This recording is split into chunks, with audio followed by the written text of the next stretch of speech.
Hey guys, what is going on? It is Ando. Welcome back out to the channel and thank you for checking out this video. If you guys haven't subscribed to the channel, I'd greatly appreciate it. They show me the numbers and I think we can really push up the subscribe numbers in this channel. I really would appreciate it.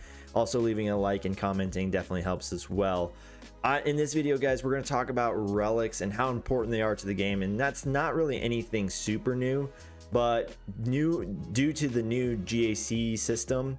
We're going to talk really about kind of a regret that I have with the old way that I used to develop rosters versus what the new way is. So I think I'm going to explain really kind of what's going on and why I feel this way, and it really is sort of like a regret. Basically, the way that I used to play was, hey, if I could see a character being relevant at relic 1 or 3, that was a perfect character, right? That was a great stopping place for that. But the problem is now with GAC, you just, if you keep winning, you just kind of keep moving up. And I've gotten some pretty crazy, what I would consider mismatches as far as roster wise goes, and you know, material wise goes. And now I'm really regretting not having those higher relics, and I'll show you the math behind why the things that are happening are. But we all know now that, you know, R9 is, you know, the kind of the new thing. And I think undoubtedly, like, JML is the best, but I really think that you could make an argument for any of the 5 GLs. I'm gonna exclude Kenobi because I don't know if the needle moves so much on him, but these guys receive such a huge like return on your investment because they have the Galactic Legend unique, which is making them super tanky or tankier, and that's going to usually a lot of times, you know, be the difference maker in you know, in a lot of the fights that you can take. People really dogged on R9 SLKR, but this new way of health building them, basically, I'll explain a little bit numbers wise, but when you put R9 on him, he basically gets like the same amount of offense that you kind of already probably have built into him, but you can start to throw some of your offense primaries off of him and put health primaries, and he becomes basically this huge, he has this huge health pool. And inside of a Galactic Legends kit, a lot of things that we didn't really, I guess, pay attention to is they have usually a pretty high health steal, but when you start combining that with their mastery and how, you know, specifically like SLKR, he's increasing his damage, which then, you know, is going to increase the amount of health steal that he's taking. And now that mastery is at a higher spot, he's siphoning more and stuff like that.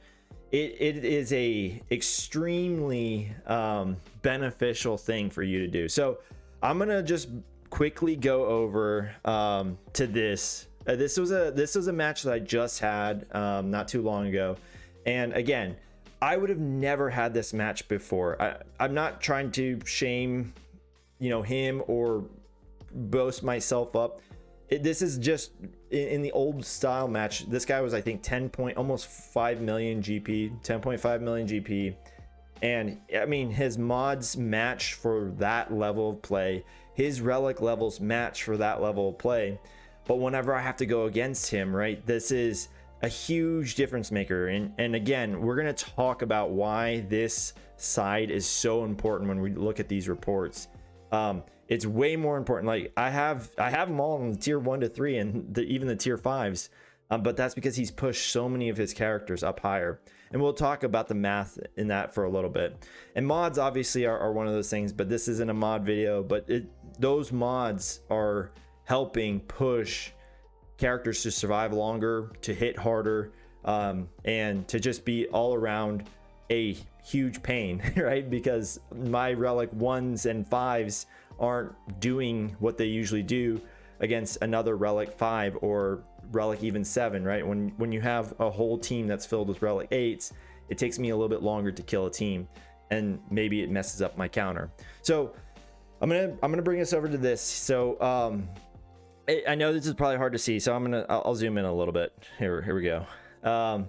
There. So okay, so inside of the mastery, right, and I'll show you actually this as well. So if in case you didn't know, and I know a lot of you guys know, but I just want to show you this right now. So how relics work is there's a mastery tab, right? And it's green, and it used to be like really easy to tell, like in this screen. It's not so much. It's a little bit, I think, harder to read. I think they said they were going to make it easier, but I think it's harder personally. But basically this is the mastery, right? And it's going to tell you, hey, it increases crit avoidance, protection, and resistance. And the way that we kind of classify this character is, if you just look at the green, he is a, you know, tank, or they really call it a tactical tank, right? And so you just kind of look at that, and there's, you know, you can go through all of them and you can kind of find what mastery they are, and that is going to show you. So this guy, so Lord Vader is a strength attacker, and that will, all strength attackers are going to have an increase in accuracy, damage, and defense penetration. Okay, so we got that part out of the way. But you saw that there was a number there, right? Like whenever I click on this, there's a number, right? And this one says 70. So what's ended up happening, and we'll go back to this spreadsheet. So at these relic levels, you have this mastery level, and this mastery level, it is growing every single time you are adding a relic. But if you look, and this is again why that right side of that compare is so important, right? So if you look at a relic 1, you gain 5 mastery. So I said the difference between a relic 0 and a relic 1 is 5 mastery, right? And then if you go to relic 2, it's a, you know, your total mastery is 10, which means again another difference of 5. But as you start increasing, right, and this is where it gets really important, after relic 5, you start increasing by 10 mastery points per iteration. Now that might not seem like a lot, right? Like you might be like, oh, that's, you know, it's not that much, but that's literally double the rate that it was increasing before. And another way to think of it, which again, this is crazy, relic 8, right? We used to, I think a lot of people dog on people saying like, oh, you don't need relic 8 on that character, which makes sense in the form that the game is a resources management game. Unless you're spending, or you have a ton of excess materials, you can't R8 everybody. But what you can't, you know, like you had to be strategic about how you place it. Now that R8's been out for over a year, you know, your R8s are probably going to flow a little bit easier. You're probably going to go a little bit deeper into your list on who is going to make it. But the difference between the R7 and the R8 is 15 mastery, right? So another way to think of it is that you gain this entire mastery level from 7 to 8, just as you would have gained from going from like 5 to 7. That's how much mastery you're gaining. And again, you know, if you think about that in terms of, you know, down here, it's like that one relic level is like almost 4 relic levels in the early on, right? And that is why a lot of times your counters that you're like relying on, you know, earlier on, that's like, hey, you know, he's fine at R2, like it's fine, yeah, relic 2 is fine on him, or R3 maybe, they start to not work because you're not killing the guy, and because they're gaining more stats than you're gaining your offensive stats, or they're gaining more you know, protection or whatever, or you know, maybe they're killing you quicker. You have a tank and you're like, oh yeah, he's gonna be fine, right? And then he just gets blown out of the water and you're like, oh, this is really bad.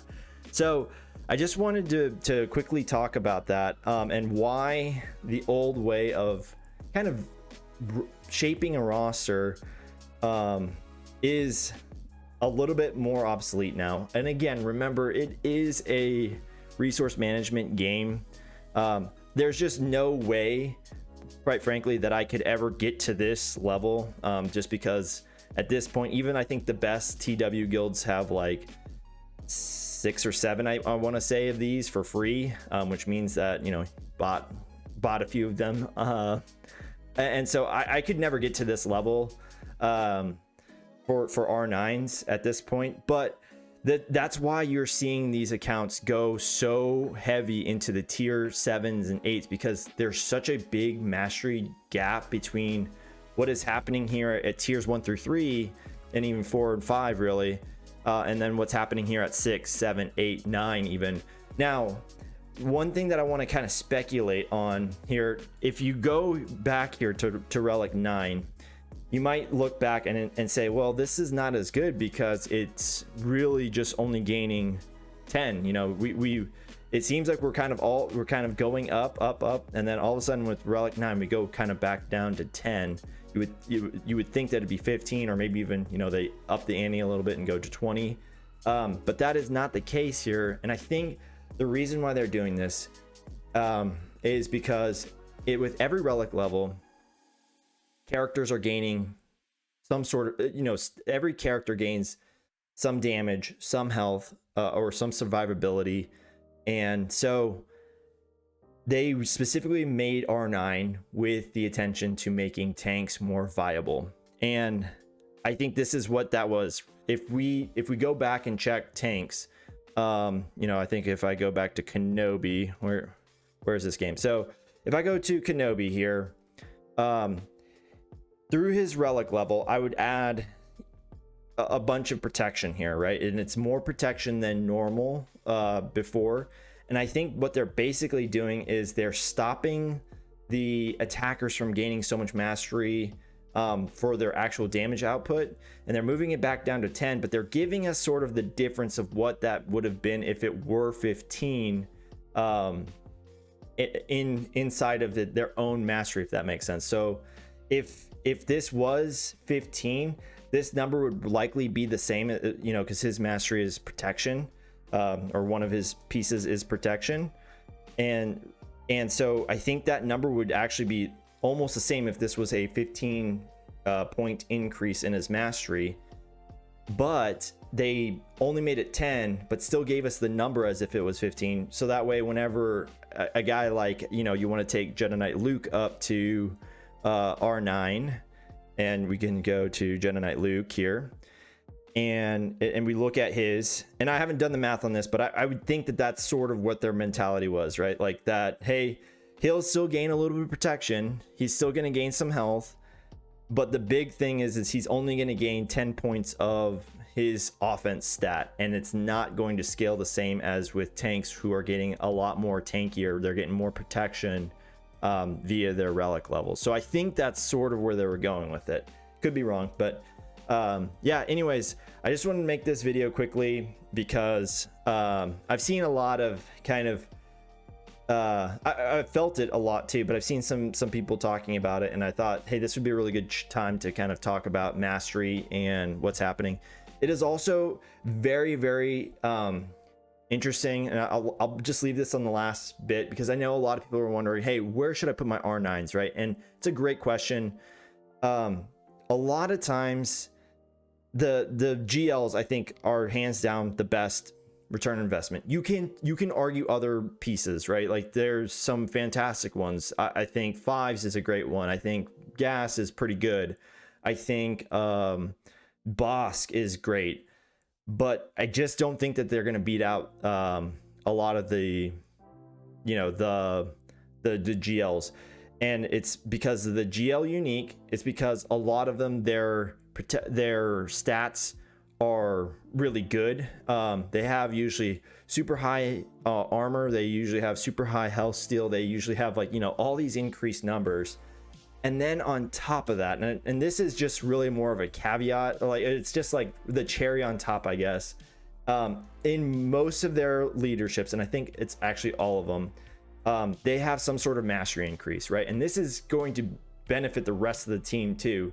And this is why you're seeing like Lord Vader just wanting a ton of relics with all of his characters.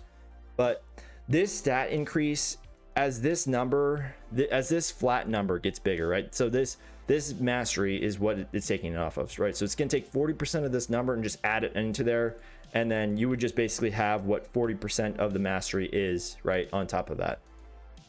So that's what's basically happening inside of these leaderships. So there's just so much going on within the Galactic Legend realm, which is why I think you really just want so high of relics on these guys, that, yeah, eventually I just think that as we even move into future iterations, like, you know, Relic 10 and Relic 11 and Relic 12, these are going to be extremely, extremely valuable, because as this flat number gets bigger, their leaderships are going to just even scale with them, and a lot of them have just scalability already. So anyways, guys, I just thought I would give this video. I thought it was kind of a cool concept, and a lot of people, you know, are asking, hey, who's the best R9? Who should I push to high relics? And so hopefully this can gain some clarity. Hopefully this will show you guys how the top end people are crafting their rosters and putting relics on, and really just boosting people high. So anyways, hopefully you guys enjoyed the video. Hopefully, like I said, it was at least informative or entertaining to some extent. And if you guys did, make sure you guys hit the thumbs up button, subscribe to the channel, and I would greatly appreciate all your guys' support, and we'll see you guys in the next one.